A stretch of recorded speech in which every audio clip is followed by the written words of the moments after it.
Tes tes, kedengeran semuanya? Masuk. Oke, kita mulai ya. Assalamualaikum warahmatullahi wabarakatuh. Waalaikumsalam warahmatullahi wabarakatuh. Gimana nih kabarnya? Pada sehat semua kan ya? Sehat, Kak. Kayaknya udah pada semangat nih buat ngikutin webinar. Semangat. Yaudah kita langsung aja mulai webinarnya ya, biar nggak ngulur-ngulur waktu. Webinar kali ini bakal dipandu sama pemateri-pemateri yang kece nih. Nah, biar pematerinya perkenalan diri langsung sendiri aja ya. Silakan pemateri untuk memperkenalkan diri. Oke, mulai dari aku. Perkenalkan, saya Sri Prasetyo, panggil saja Bagus. Oke, dari aku, perkenalkan nama saya Vika Wahyuni Aprilanti, panggil saja Vika. Perkenalkan, nama saya Bagus Tri Widianto, bisa dipanggil Widi.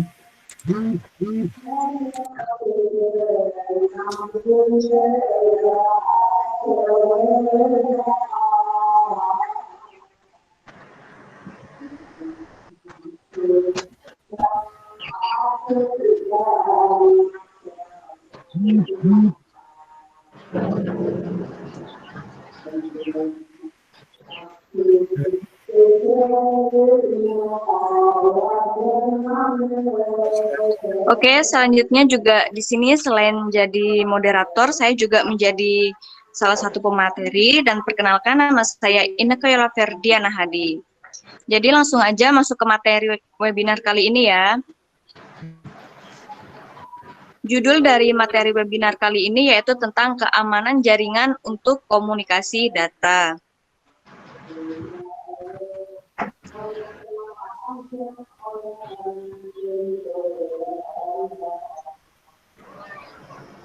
Nah, yang pertama di sini akan membahas tentang keamanan jaringan komputer.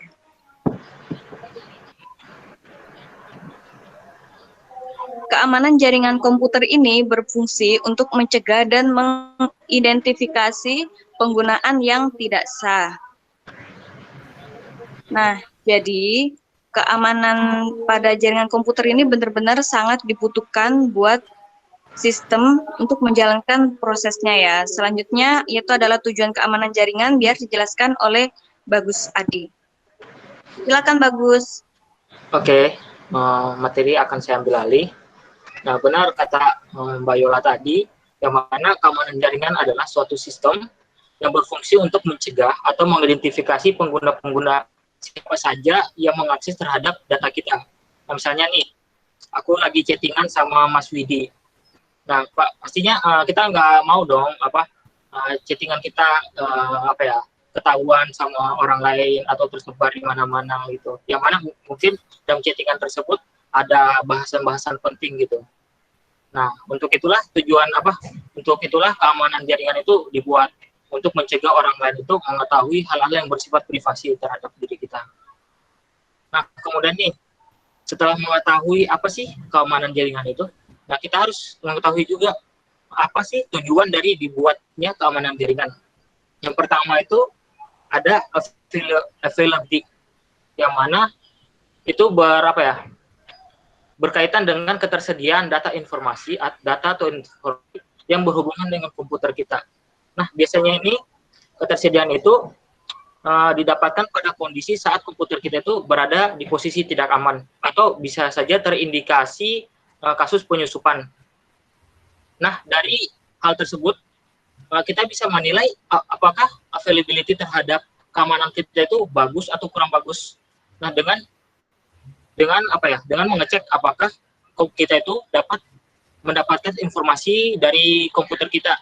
Misalnya nih, komputer kita sedang diserang atau sedang terjadinya penyusupan data terhadap komputer kita. Nah, kita dapat melihat nih, berarti kita apakah komputer kita itu dapat memberikan akses kepada kita atau tidak.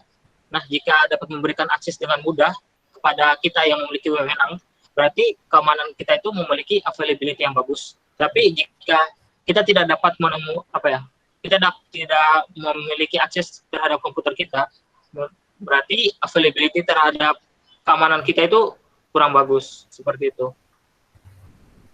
Nah, lalu ada integrity. Nah, integrity itu berkaitan dengan wewenang atau kekuasaan kita terhadap data kita. Misalnya nih, kita mempunyai sebuah database. Nah, kita pastinya nggak mau dong database kita diacak-acak atau diubah-ubah oleh orang lain. Nah, dengan integrity ini kita dapat memastikan bahwa hanya kita seorang atau orang-orang yang memiliki wewenang terhadap data itu yang berhak mengubah data tersebut. Data tersebut benar-benar aman gitu dengan adanya integrity. Nah, kemudian ada kontrol. Nah, kontrol itu berkaitan dengan penjagaan atau pengawasan terhadap segala informasi atau data yang ada di dalam komputer kita nih. Misalnya nih, kita menjadi seorang pengembang aplikasi media sosial, yang aplikasi kita itu dipakai oleh berjuta-juta orang di dunia kan. Nah, pastinya kan kita nggak bisa kan mengontrol data-data tersebut sendirian, pasti perlu adanya bantuan gitu. Nah, dengan adanya keamanan jaringan itu, kita dapat mengontrol nih bagian-bagian mana saja yang memungkinkan untuk disusupi. Misalnya nih, dalam media sosial yang paling sering disusupi itu ya bagian username dan password. Nah, dengan adanya kontrol, nah kita dapat meminimalisir tuh peluang-peluang data kita disusupi, seperti itu.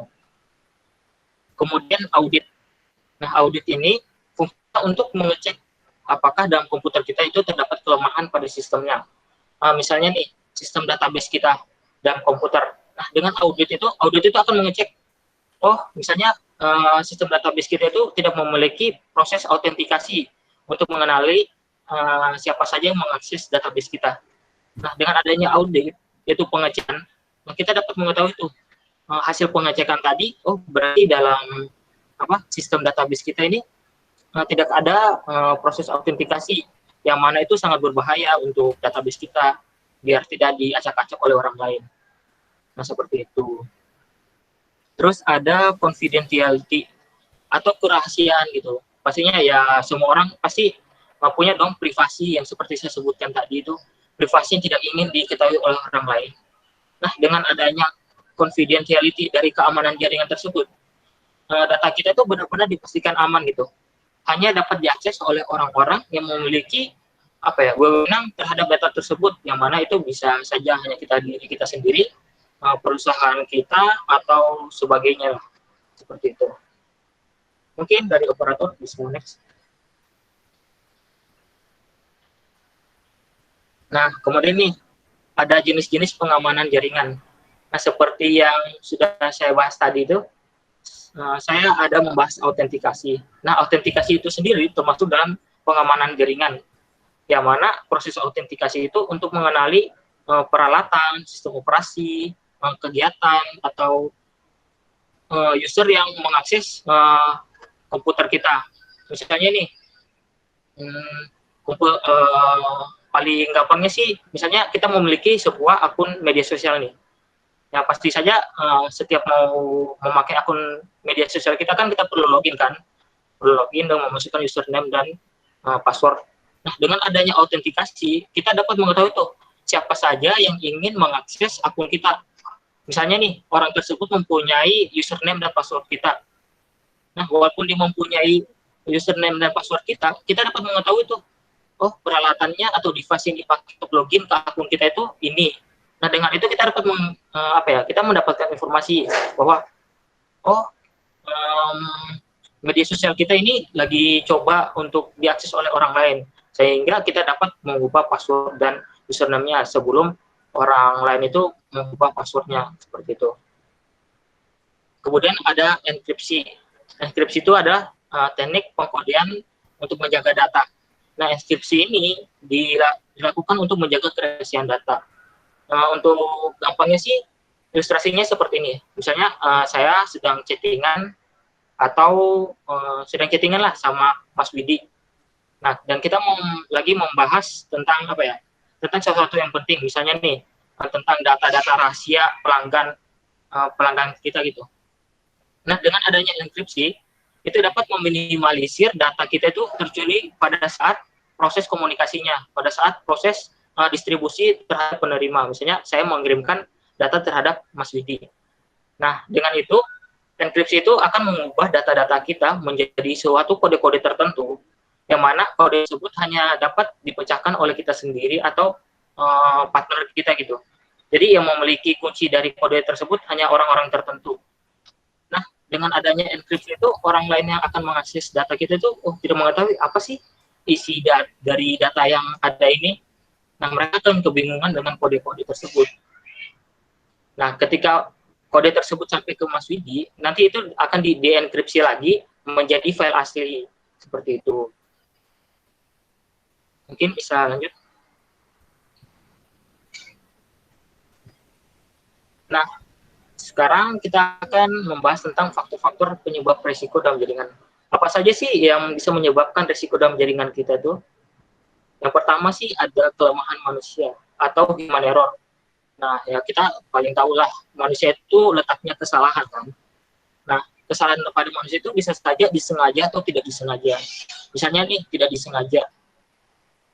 Manusia tersebut, misalnya ada sebuah pengelola aplikasi yang mana punya seorang security terhadap data-datanya itu. Nah, security tersebut misalnya tidak sengaja mengirimkan file kepada orang yang salah gitu, mengirimkan file berisi kode-kode enkripsi kepada orang yang salah. Nah, itu bisa saja termasuk dalam kelemahan manusia. Atau yang bisa disengaja itu misalnya security tersebut diberikan perintah A, tetapi dia malah melaksanakan aktivitas B gitu, yang mana hal tersebut tidak sesuai dengan prosedur kerja. Nah, itu yang disebut dengan human error. Kemudian ada kelemahan hardware. Nah, kelemahan hardware ini sendiri berkaitan dengan ketidakmampuan hardware untuk menyiapkan proses autentikasi, yang mana pada zaman sekarang itu ya seperti kita tahu seperti HP dan lain-lain itu sudah menyiapkan proses autentikasi. Pada HP misalnya kita HP-HP zaman sekarang itu sudah banyak pada umumnya sudah memiliki fitur fingerprint, yang mana itu adalah proses autentikasi untuk mengetahui HP ini hanya bisa diakses oleh user tertentu, seperti itu. Dengan tidak adanya fingerprint, itu bisa menjadi celah untuk orang lain mengakses data-data yang ada pada HP kita. Kemudian nih ada kelemahan software. Nah, kelemahan software itu berkaitan dengan ketidakmampuan software dalam menyediakan proses autentikasi atau enkripsi. Nah, misalnya nih pada software A tertentu, misalnya software A. Nah, software A tersebut tidak memiliki proses autentikasi, yang mana misalnya untuk login ke dalam suatu akun dia tidak memilikinya. Nah, itu bisa menjadi celah besar gitu untuk orang lain mengakses data kita. Atau pada software kita terjadi kesalahan, yang mana software tersebut memperbolehkan seluruh pengguna untuk mengakses data-data penting yang kita miliki. Nah, itu bisa saja menjadi kelemahan software. Kemudian ada kelemahan jaringan. Nah, kelemahan jaringan di sini berkaitan dengan berkaitan dengan protokol yang digunakan telah lama gitu. Kan yang seperti yang kita ketahui, protokol yang sekarang kita kebanyakan pakai itu kan protokol yang sudah dipakai sekitar 10 tahun ke belakang ini. Yang mana sudah banyak orang yang mencoba untuk memecahkan protokol-protokol tersebut agar bisa diakses dengan mudah. Ya, nggak apa-apa, Mas. Nah, seperti itu kelemahan jaringan. Lanjut.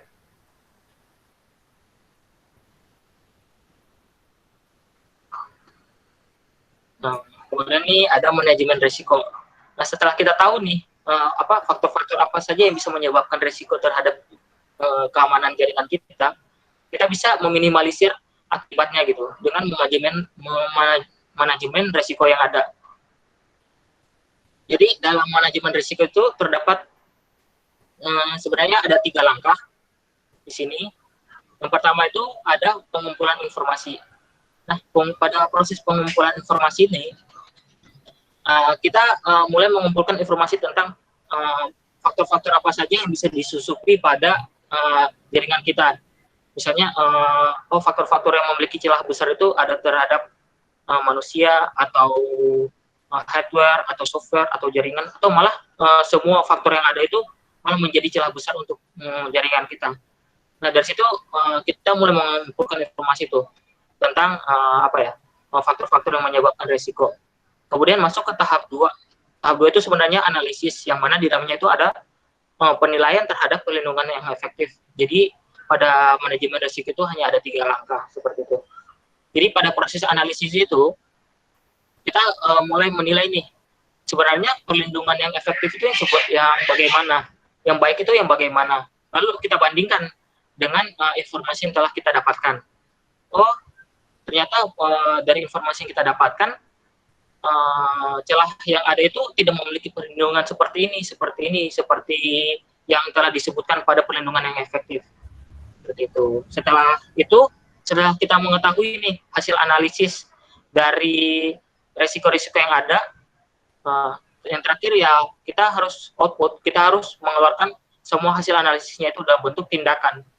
Nah, dengan adanya tindakan dilakukan untuk mencegah adanya resiko berlebih terhadap jaringan dan data kita. Seperti itu.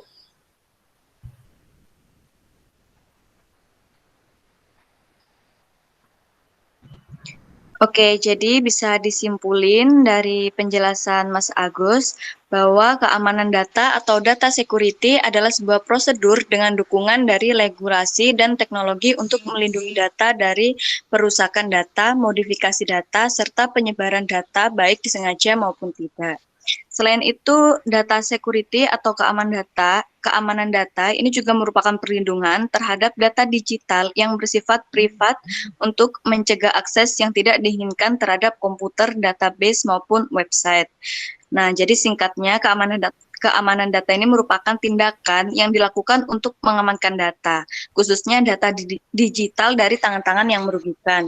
Misalnya, contohnya pernah nggak memberikan akses personal komputer milik kamu kepada teman kamu. Nah, atau kamu punya pengalaman temanmu membajak ponselmu dengan mengirim pesan kepada orang lain tanpa sepengetahuanmu. Nah, jadi dengan seperti itu bisa memberikan password di laptop dan ponsel temanmu. Dan jadi keamanan seperti ini perlu diberlakukan agar tidak terjadi kejahatan-kejahatan yang seperti itu. Lanjut tentang komunikasi data. Sebelum lanjut ke materi selanjutnya, saya akan menjelaskan dulu pengertian komunikasi data, yaitu adalah komunikasi data dalam jaringan merupakan sebuah pertukaran data antara dua perangkat yang perpindahannya melalui media transmisi tertentu. Next.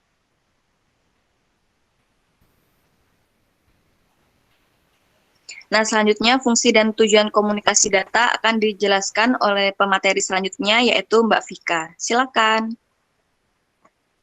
Baik, saya akan melanjutkan fungsi dan tujuan komunikasi data. Yang pertama yaitu komunikasi data berfungsi untuk menyingkat waktu pengiriman data dalam jumlah besar tanpa suatu kesalahan. Yang kedua, pengguna sistem komputer atau peralatan pendukungnya sangat memungkinkan untuk digunakan pada jarak jauh. Yang ketiga, dapat mendukung sistem manajemen dalam hal pengontrolan karena dapat menggunakan sistem komputer secara terpusat dan tersebar. Yang keempat, data digunakan sebagai alat komunikasi, baik orang-orang yang memiliki lokasi geografis yang berbeda atau berjauhan. Contohnya, pekerjaan dua orang ada yang berada di dua negara yang berbeda. Yang kelima, mampu menyebarkan informasi dalam jumlah banyak dengan kecepatan yang mumpuni dan dapat suatu kesalahan. Yang keenam atau terakhir, mendapat data langsung dari sumbernya atau memperoleh data bisnis selagi data tersebut dibuat, yaitu online. Next. Akan dilanjutkan oleh pemateri kita, yaitu Bagus Triwidianto. Jadi materi akan saya lanjutkan. untuk materi selanjutnya adalah tentang prinsip-prinsip komunikasi data. Jadi di sini disebutkan prinsip-prinsip komunikasi data itu ada banyak sekali, point to point, ada multi point, ada broadcasting, ada simplex, half duplex, full duplex, dan lain sebagainya. Yang pertama adalah point to point. Jadi point to point ini sebenarnya konsep dari pengiriman data, di mana data itu hanya dikirimkan oleh satu penerima dan satu pengirim dan hanya diterima oleh satu penerima. Contohnya adalah seperti fax, lalu ya seperti fax, printer, dan lain sebagainya. Lalu yang selanjutnya ada multi point.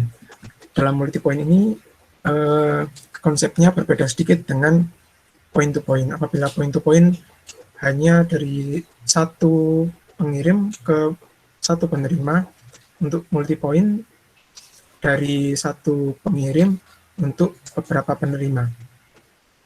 Dan data yang dikirim ini tidak serentak atau bersamaan. Lalu untuk yang selanjutnya adalah broadcasting. Dalam broadcasting ini konsepnya hampir mirip dengan multi point, namun untuk broadcasting tidak menggunakan switch seperti yang ada di multi point tadi.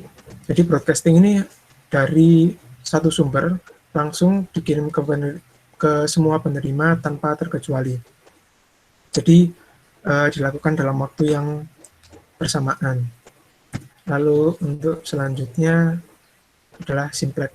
Nah, untuk karakteristik prinsip-prinsip yang selanjutnya itu akan berhubungan dengan arah datanya. Jadi untuk simplex ini bukan berdasarkan banyaknya penggunanya, tapi berdasarkan arah datanya. Jadi arah datanya itu akan selalu dari pengirim ke penerima. Jadi pengirim hanya bisa mengirim, penerima hanya bisa untuk menerima saja. Lalu yang selanjutnya ada half duplex. Nah, untuk half duplex ini pengirim dapat berubah fungsi menjadi penerima, serta penerima dapat berubah fungsi menjadi pengirim dengan cara bergantian. Jadi berbeda dengan simplex tadi, untuk half duplex pengirim dapat berubah menjadi penerima, tapi dengan syarat bahwa ketika pengirim mengirim sesuatu, maka pengirim dan penerima hanya bisa menjadi satu role saja. Lalu selanjutnya ada full duplex. Dalam full duplex ini, pengirim dan penerima bisa berganti posisi secara bersamaan. Jadi penerima bisa bisa menerima sesuatu serta mengirim sesuatu dalam waktu yang bersamaan. Itu juga sebaliknya.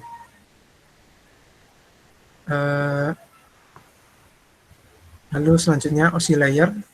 Tapi sebelum masuk OSI layer, untuk contoh-contoh dari full duplex ini seperti handphone atau laptop kita. Untuk half duplex tadi yang hanya penerima bisa menjadi penerima untuk sesaat lalu bisa jadi pengirim, itu contohnya seperti walkie-talkie, di mana si pengirim harus bergantian dengan penerima agar tidak terjadi tabrakan. Kalau contoh untuk simplex, itu contohnya seperti TV atau radio, di mana penerima hanya bisa menerima dan pengirim hanya bisa untuk mengirim. Selanjutnya ke dalam masuk OSI layer. Jadi OSI layer sendiri pengertiannya adalah sebuah standar, di mana standar itu dibentuk karena pada zaman dahulu sebelum ada OSI layer, tiap-tiap pabrik atau tiap-tiap vendor itu membuat alat komunikasi dengan protokol masing-masing. Untuk itu menghubungkannya pasti susah karena memiliki protokol yang berbeda-beda. Akhirnya dibuatlah OSI layer ini. Jadi OSI layer ini sebagai standar agar semua vendor atau perusahaan juga mengikuti aturan OSI layer ini. Untuk OSI layer yang pertama, di layer yang terbawah yaitu physical layer. Jadi physical layer itu sebuah alat untuk menghubungkan jaringan agar komunikasi data berjalan dengan baik. Lapisan fisik ini berupa kabel dan ada besaran elektriknya. Jadi dalam OSI layer ini, dalam physical layer ini, data itu mulai dikirim dan alat-alatnya seperti kabel atau hub dan dikirim untuk ke layer-layer selanjutnya. Lalu layer kedua setelah physical layer adalah data link layer. Jadi dalam data link layer ini sebagai lapisan yang fungsinya untuk mengatur lalu lintas jaringan.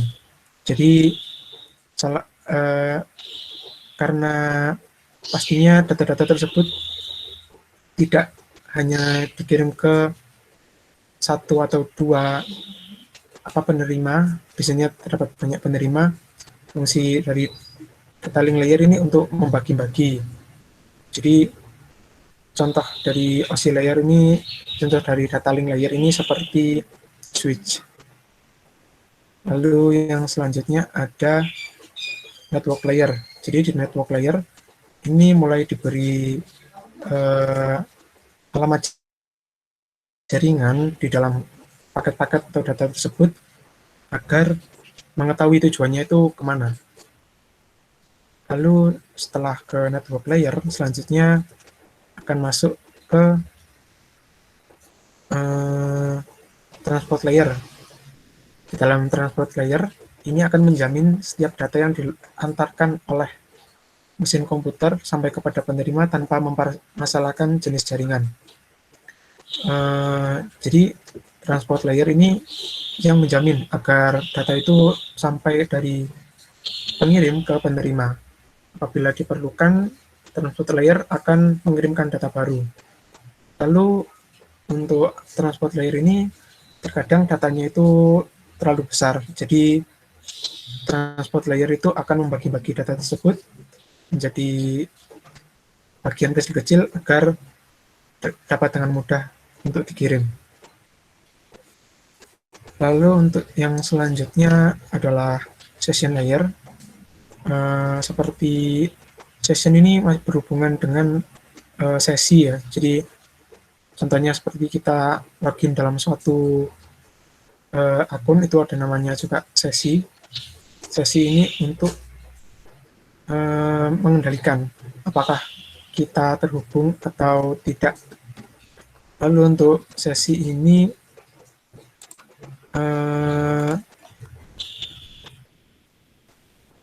untuk mengendalikan koneksi sebenarnya, untuk mengendalikan koneksi dialog dan juga dapat memutuskan. Maka dari itu di sini ilustrasinya adalah sebuah kabel yang diputus. Lalu agar bisa membentuk suatu sesi komunikasi, session layer ini diberi sirkuit virtual yang dibuat oleh transport layer, yang layer sebelumnya tadi. Lalu untuk yang selanjutnya adalah presentasi dan application layer. Jadi untuk presentasi ini fungsinya untuk menangani setiap pengubahan representasi data yang dilakukan oleh pengirim atau penerima data. Jadi data-data itu kan kadang berbeda-beda, ada yang JPG, ada yang GIF, ada yang SSL, TLS, banyak lah. Jadi data itu diubah agar dapat digunakan. Lalu untuk application layer, jadi application layer ini fungsinya untuk memberikan, menangani, dan mengunci akses dari pemakai komunikasi data. Contoh dari application layer ini seperti HTML, dan lain sebagainya. Yang selanjutnya tentang karakteristik komunikasi data akan dijelaskan oleh teman saya, Vika. Tunggu.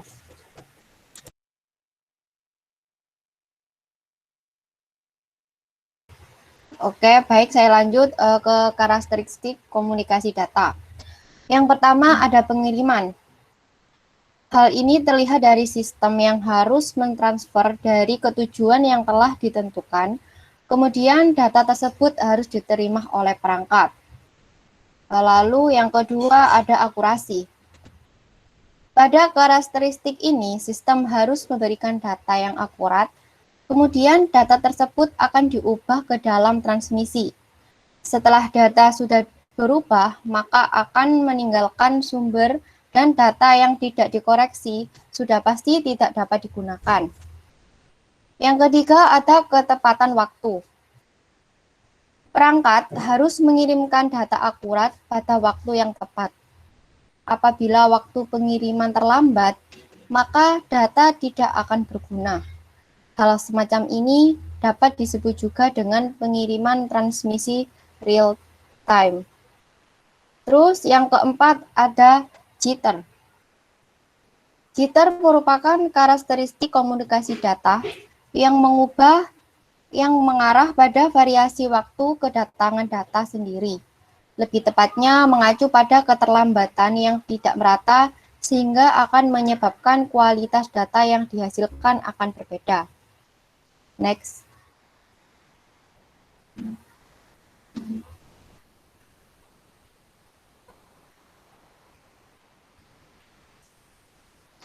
Selanjutnya ada komponen-komponen komunikasi data.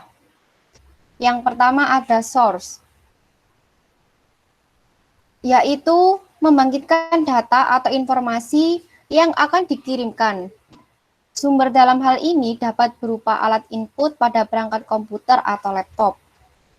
Alat ini dapat mengubah beberapa informasi berupa audio atau informasi suara, video, ataupun informasi berupa teks menjadi satu kesatuan data untuk diproses melalui sistem.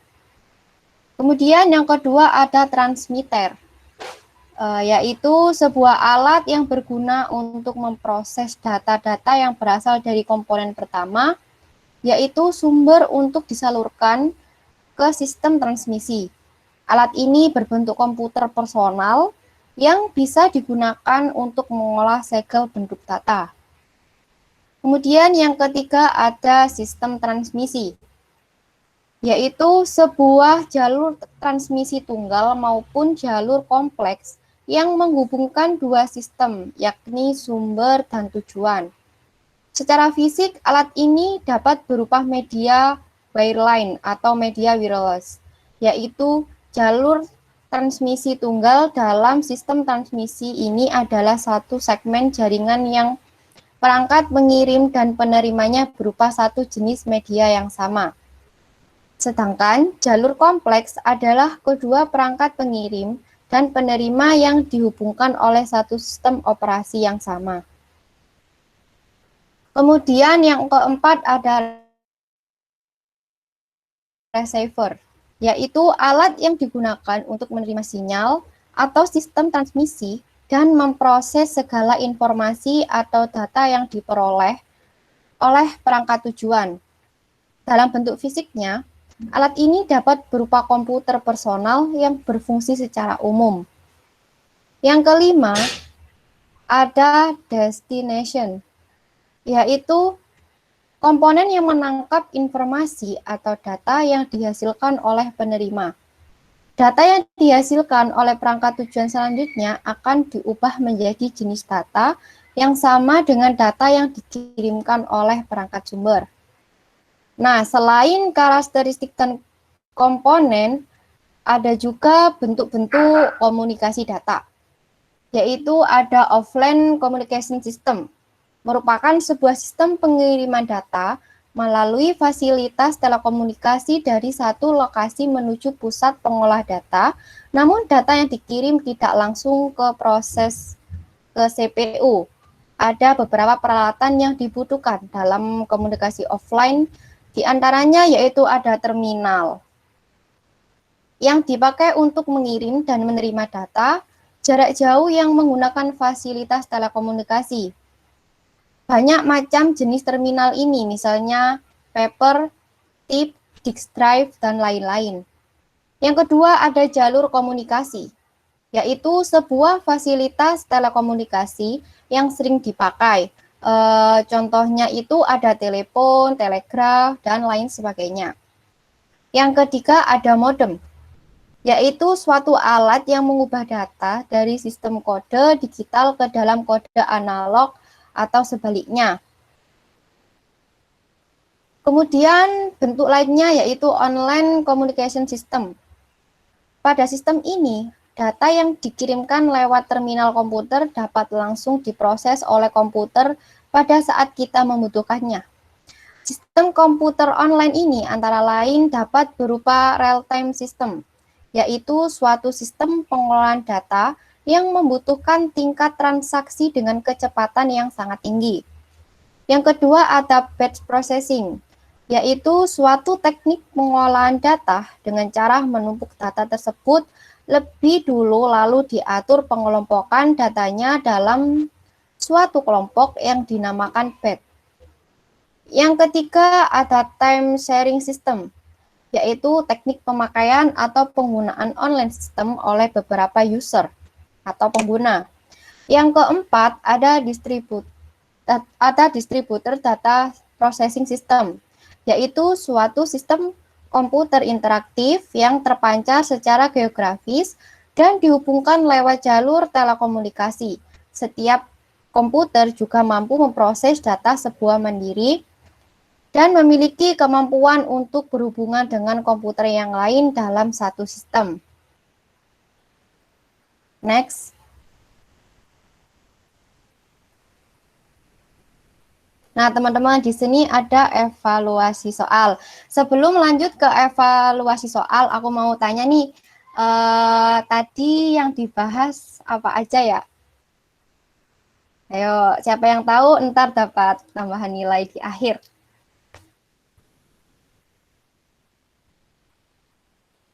Tadi materi yang dibahas di webinar ini membahas tentang apa?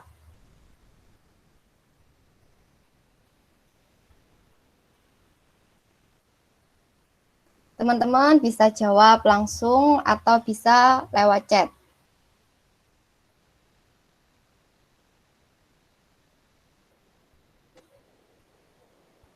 Kalau nggak ada yang jawab, aku tunjuk nih.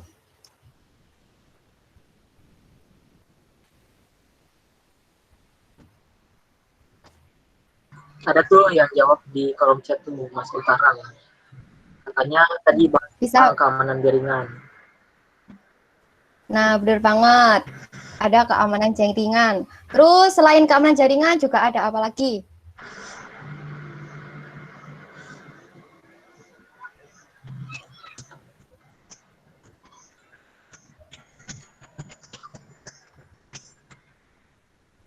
Nih ada juga dari Anak Agung Adi Wirya Putra yang menjawab prinsip keamanan jaringan Kak, protokol cyber security. Ya benar juga.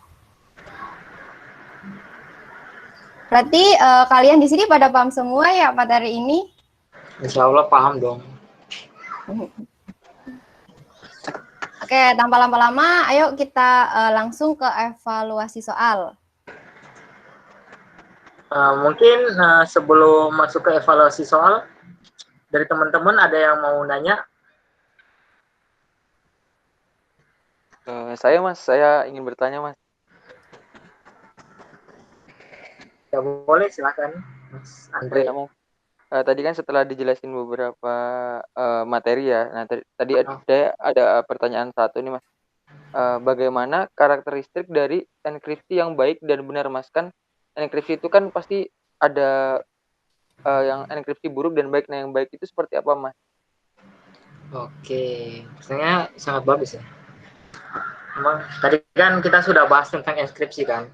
Enkripsi itu berkaitan dengan pengkodean data yang mana itu untuk menjaga kerahasiaan data. Nah, jadi gimana ya untuk menentukan apakah dia bagus dan baik dan kurang bagus itu nggak bisa dilihat dari tingkat kerahasiaan datanya gitu. Jadi semakin sulit kita memecahkan kode enkripsi yang ada, maka semakin bagus juga tingkat dari enkripsi tersebut. Misalnya gini nih, aku punya kode enkripsi yang mana semua huruf itu dibalik dari Z ke A. Nah, itu kan polanya mudah kelihatan kan. Misalnya huruf A aku ubah jadi huruf Z, huruf B aku ubah seterusnya gitu. Nah, itu kan semuanya memiliki pola gitu. Yang mana itu untuk apa ya? Untuk sebuah enkripsi itu sudah terlalu umum digunakan. Malah sudah tidak digunakan lagi seperti itu. Nah, jadi untuk menilai apakah enkripsi itu baik atau kurang baik, nah bisa dilihat dari situ dari gimana dia menjaga menjaga kerahasiaan data seperti itu, Mas Andre.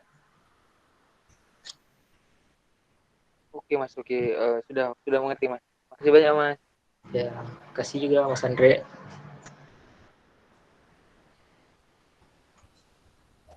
Mungkin dari teman-teman yang lain ada yang mau bertanya lagi?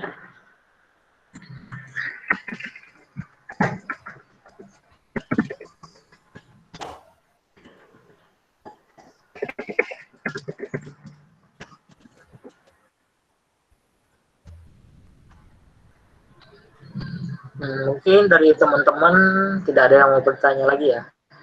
Mungkin untuk mempersingkat waktu, kita lanjut saja ke kegiatan yang selanjutnya yang akan diambil oleh teman kelompok saya. Oke, langsung kita masuk ke yang ditunggu-tunggu yaitu kuis. Yang pertama di sini ada soal yaitu sebuah pertukaran data antara dua perangkat yang perpindahannya melalui media transmisi tertentu merupakan definisi dari A, B, C, D, E. Silakan jawabannya langsung bisa ditulis di chat ya. Siapa yang paling cepat dan juga yang benar bakal dapat gift dari kita loh. Yuk, silakan dijawab semuanya. Wah, ini udah paham semua nih kayaknya nih. Ini ada yang jawab ini jawab A banyak banget nih. Rata-rata A semua ini. Iya. Mau jawab A ya, gak ada jawaban yang beda. Kayaknya soal kita emang sudah valid sih. Oh, ada satu yang jawab salah. Jawab salah. Enggak, itu enggak salah. Dan keceplosan dong Mas, bagus. Oke, kayaknya udah segini nih ya yang jawab ya. Langsung aja jawabannya apa? Silakan Mas Operator.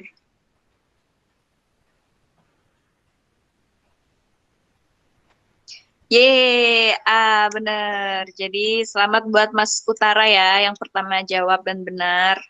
Nanti gift-nya bisa dikonfirmasi sama Mas Bagus. Selanjutnya yaitu soal yang kedua adalah alat yang berguna untuk memproses data-data yang berasal dari komponen pertama yaitu sumber untuk disalurkan ke sistem transmisi disebut. Wah, udah ada yang jawab nih. Mas Agung gercep ya, belum diselesaikan soalnya. Pada paham-paham semua ini kayaknya. Udah pinter-pinter semua. Jawabannya mayoritas sekarang B. Tapi ada satu orang, Mbak Erika, jawab C. Ini Mas Andre saking semangatnya sampai di spam jawabannya. Mungkin Mbak Erika terkecoh antara transmitter sama sistem transmitter. Dia bingung kayaknya. Soalnya emang agak mirip ya, transmitter sama. Iya. Mungkin Mbak Erika bisa jelasin kenapa kok jawabannya beda sendiri?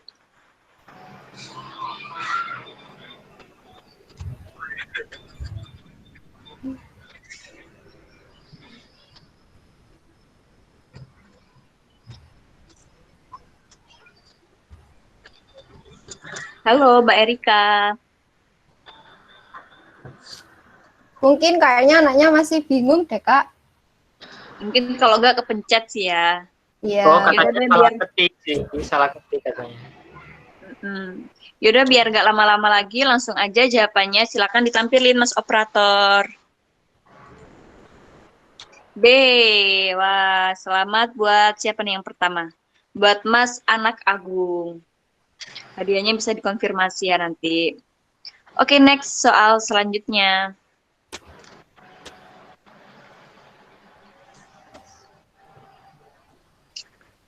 Nah, ini ada nih tadi nih di materi kita. Komponen penting dalam komunikasi data.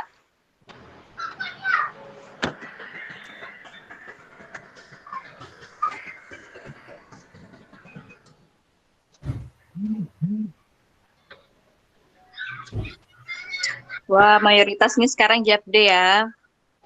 Gak ada jawaban yang beda. Mungkin takut ditanyain lagi ya kayak Mbak Erika. Ini Mas Jadi langsung Ilham aja nih. Mas Operator. Bisa ditampilin jawabannya.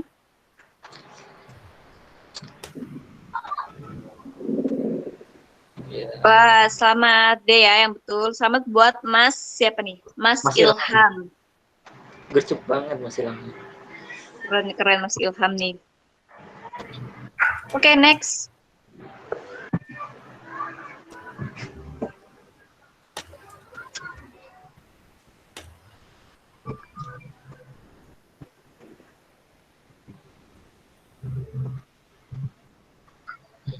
Sepertinya operator kita mengalami masalah koneksi di sana teman-teman. Mukanya mulai nge-freeze. Kayaknya jaringan jelek ya Mas Operator. Iya. Wah, Mas Anak Agung udah semangat nih. Next katanya next. Udah next terus. Bentar ya teman-teman ya, sambil menunggu operator kita yang lagi terkendala dengan sinyal. Karena musim hujan nih, sinyal mulai agak sulit.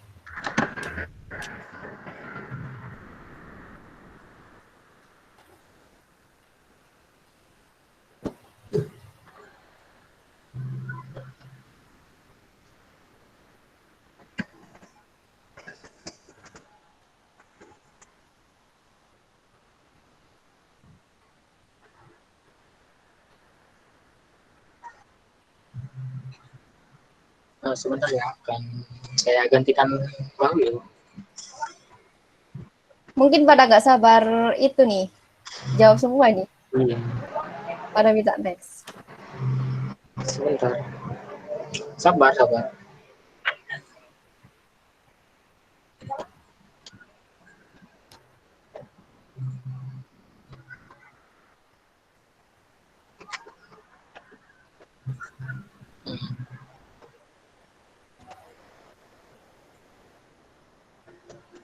Apakah sudah masuk? Halo. Sudah. Oke. Ini soalnya sampai ini tadi sudah ya. Ya.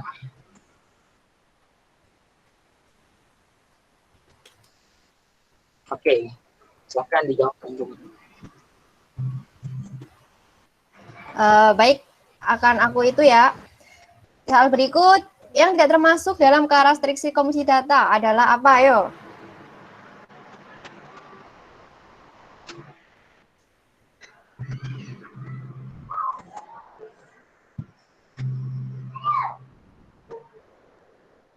Ada yang jawab ini. Ada juga yang jawab D, bervariasi. Ayo, waktu terus berjalan. Kita lihat. Ayo, yang belum jawab silakan jawab di Ada kolom sekitar chat. 25 detik untuk menjawab.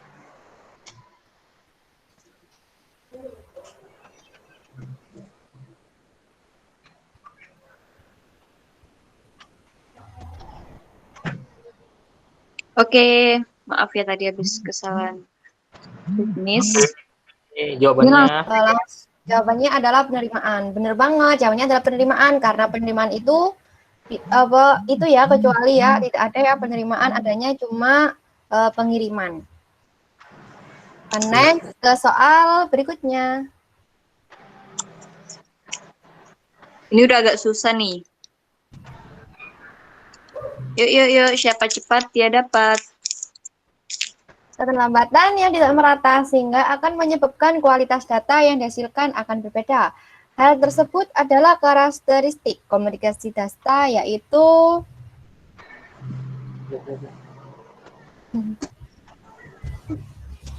Mayoritas jawab C nih ya. Oke, masih ada waktu sekitar 25 detik lagi untuk menjawab.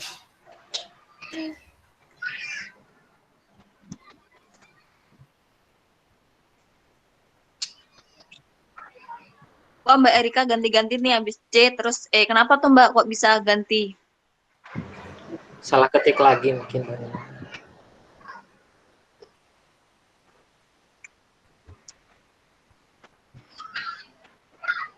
Kayaknya bingung ya masih Mbak Erika ya. Iya, mungkin masih bingung sama materi ini.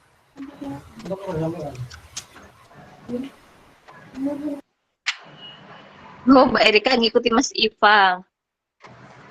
Kalau gitu silakan Mas Iva coba dijelasin kenapa alasannya milik E.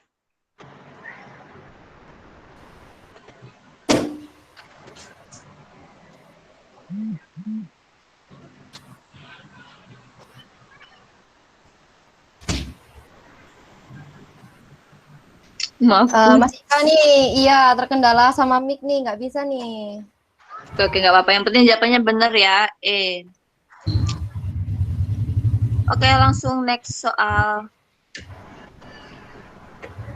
Nih, sebelum suatu data diubah ke dalam transmisi, sistem harus memberikan dahulu data yang akurat. Hal tersebut adalah makna dari karakteristik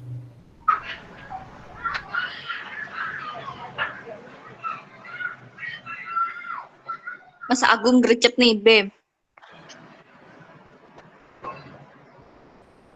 Mbak Iza semangat ya, B-nya sampai banyak B, B, B, B, B, B.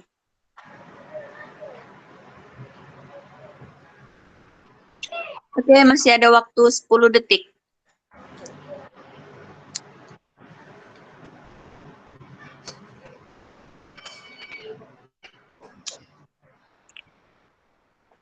Apakah benar jawabannya B? Silakan Mas Operator. Wah, benar B.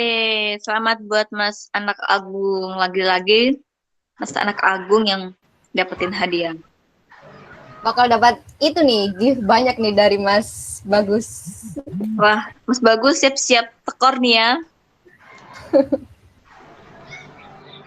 Oke, next soal selanjutnya. Aja kok ini. Sampai maghrib.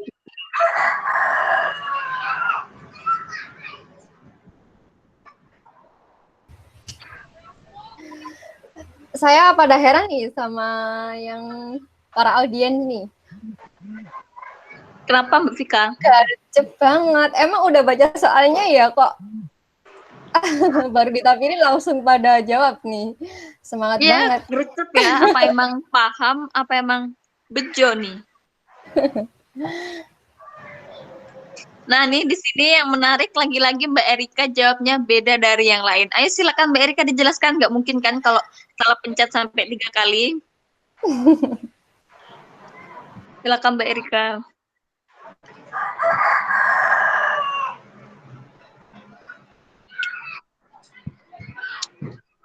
Mix saya ganggu-ganggu. Oh, sama kayak Mas Iva ya. Oke, waktu habis dan jawabannya adalah C.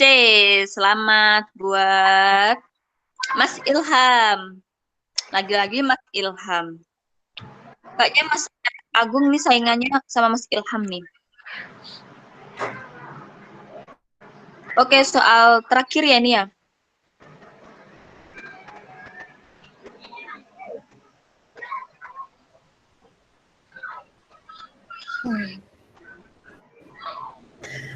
Mungkin ini akhirnya pada jenius semua ini.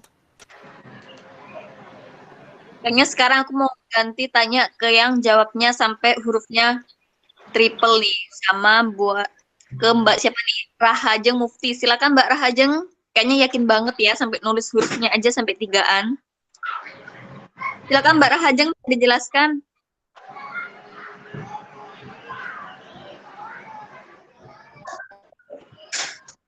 Sampai 3 gitu.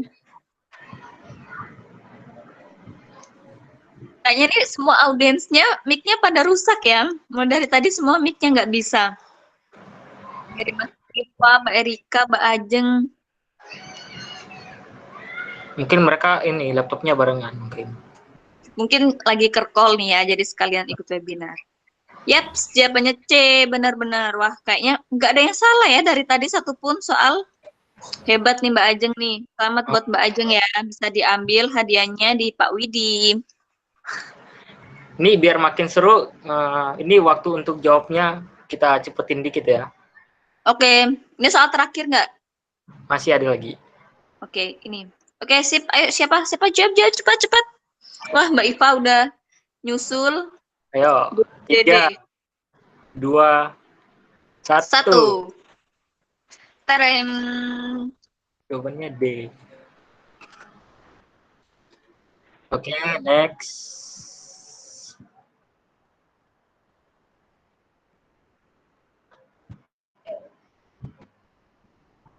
Ayo dijawab. Apakah sudah ada yang jawab?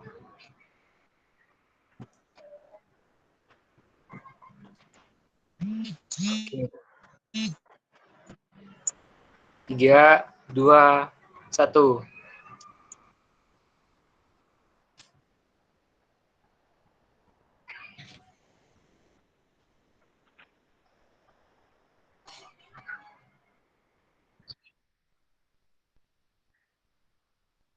Yes, betul jawabannya D. Wah, keren nih. Semua Oke, pinter-pinter banget. ternyata tadi yang terakhir, teman-teman ya. Keren-keren.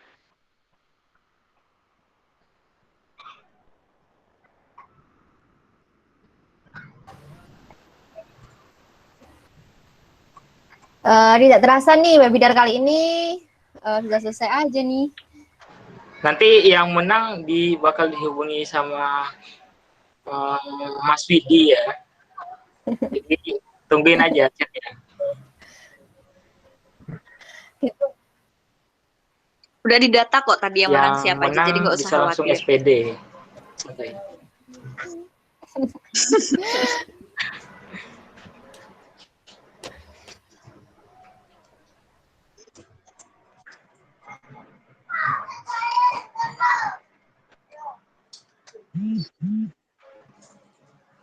Oke. Wah, kayaknya ini soalnya udah habis ya Mas Bagus ya.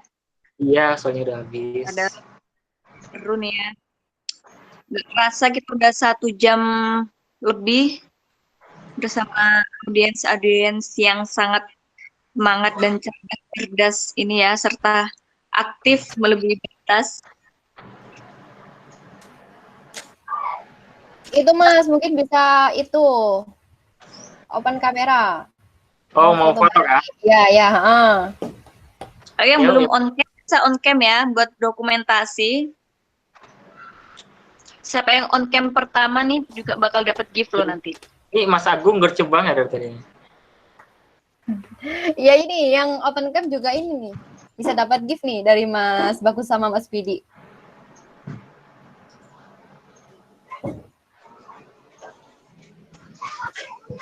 Ayo, pada open cam.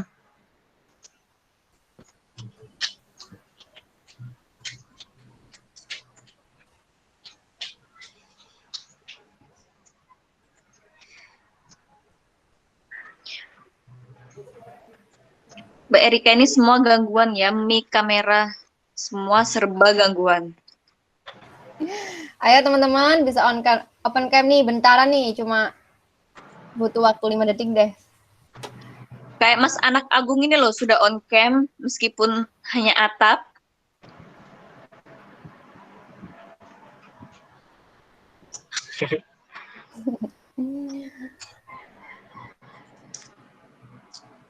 Ini Mbak Hanifatul Iza juga sudah on cam tadi.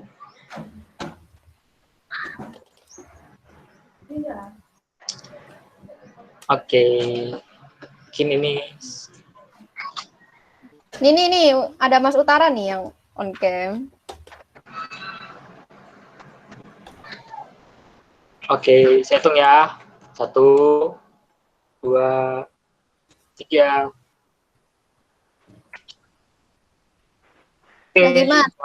Lagi Mas, satu lagi Mas. Kaya. Nanti Gaya, ayo. Oke, 1.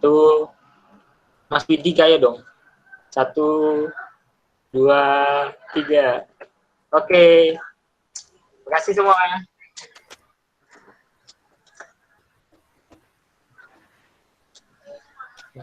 Oke, karena kita sudah mencapai penghujung acara, langkah baiknya acara ini kita tutup dengan doa. Jadi marilah kita berdoa sesuai dengan keyakinan dan kepercayaan kita masing-masing.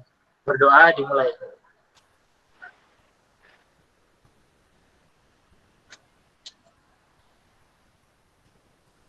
Oke, berdoa selesai.